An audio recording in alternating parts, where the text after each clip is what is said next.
Imagina só, um pedido chocante feito no meio de uma festa. Essa frase terrível que saiu da boca de uma jovem dançarina já dá o tom de uma das histórias mais sombrias que a gente encontra na leitura de hoje. Olá, bem-vindos a mais uma análise do nosso plano de leitura. Hoje, do dia 71, a gente mergulha num contraste impressionante. De um lado, um banquete que acaba em morte, do outro, uma refeição que gera vida e vida em abundância. Então, vamos juntos nessa jornada. A gente começa com a tragédia lá na corte de Herodes, depois passa pelas leis que foram pensadas para moldar uma nação, encontra uma sabedoria que nasce da humildade, testemunha um milagre movido por compaixão e no final a gente conecta todos esses pontos. Ok, vamos lá. Nossa primeira parada é a festa de aniversário do tetrarca Herodes, um evento que era para ser de comemoração, mas que, na verdade, vira um palco para vingança e para muita fraqueza.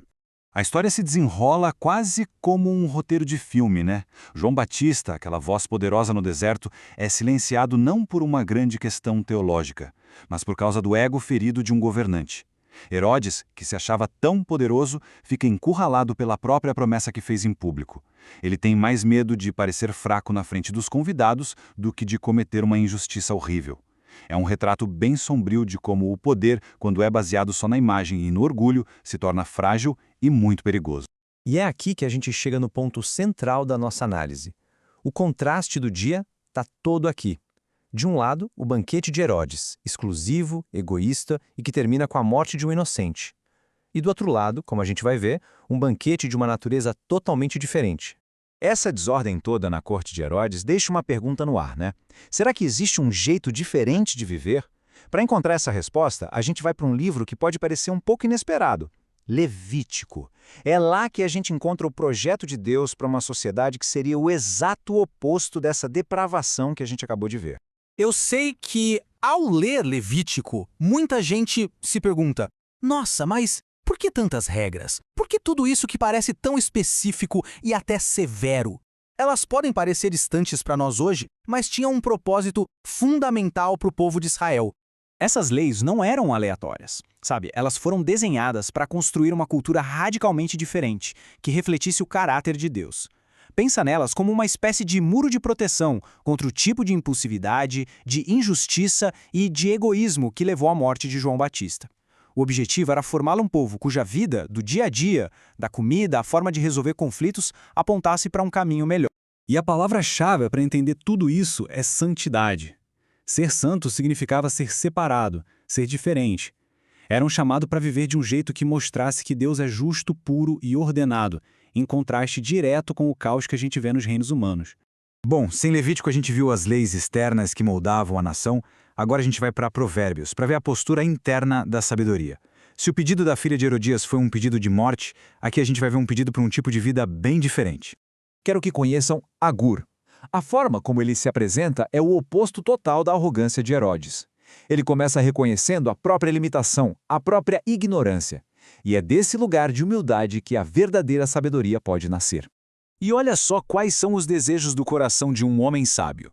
O primeiro, um pedido por integridade. O segundo, por contentamento. Em vez de poder, de prazer ou de vingança, ele pede por verdade e por suficiência. É uma busca por uma vida equilibrada, autêntica. Um desejo que ecoa forte até hoje, né? O Agur gostava muito de usar listas com números para ensinar. E esse número, o 4, vai nos levar para uma lição muito poderosa sobre onde a gente pode encontrar a verdadeira sabedoria. Aqui a gente aprende que a sabedoria de verdade não está ligada a tamanho ou força. As formigas nos ensinam sobre se preparar para o futuro. Os coelhos sobre encontrar segurança no lugar certo. Os gafanhotos sobre o poder da unidade. E a lagartixa sobre resiliência e sobre como chegar a lugares inesperados.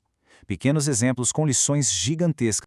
E agora, a gente retorna para a narrativa em Mateus.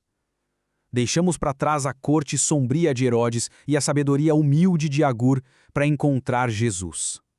E ele está prestes a oferecer um banquete que é a antítese, o completo oposto de tudo que a gente viu na festa daquele rei. O contexto aqui é crucial. Jesus tinha acabado de receber a notícia da morte do primo dele, João Batista. No meio do seu luto, ele busca a solidão. Mas a necessidade das pessoas o encontra. E a reação dele a essa interrupção, bom, Ela define tudo. Dá uma olhada na disparidade. A necessidade era enorme e os recursos eram praticamente nada. Pela lógica humana, a situação era impossível. Simplesmente não tinha o que fazer. E o ponto de virada é este. A motivação de Jesus não é mostrar poder, é compaixão. Ao ver aquela multidão, ele não se irrita, ele sente uma empatia profunda. E é a partir dessa compaixão que o impossível começa a acontecer. 12. Esse número é a prova do milagre. Não é só uma referência às tribos de Israel, mas também um símbolo de que a provisão de Deus é completa, é abundante. E esse é o resultado do banquete da vida. Ninguém saiu com fome. Pelo contrário, sobrou e sobrou muito. Onde antes havia escassez, agora há fartura.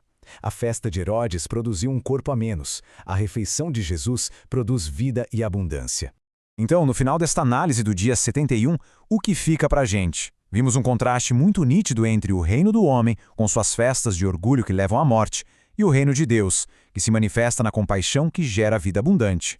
Se essa análise foi útil para você, que tal deixar uma curtida no vídeo e seguir o canal Pneuma BR? A gente continua essa jornada pelas escrituras dia após dia, buscando conexões e percepções como estas. E para a gente fechar, fica essa pergunta para reflexão. As leituras de hoje nos colocam diante de uma escolha fundamental sobre onde a gente busca a nossa vida, a nossa satisfação. É uma pergunta que atravessa os séculos e chega direto para nós hoje.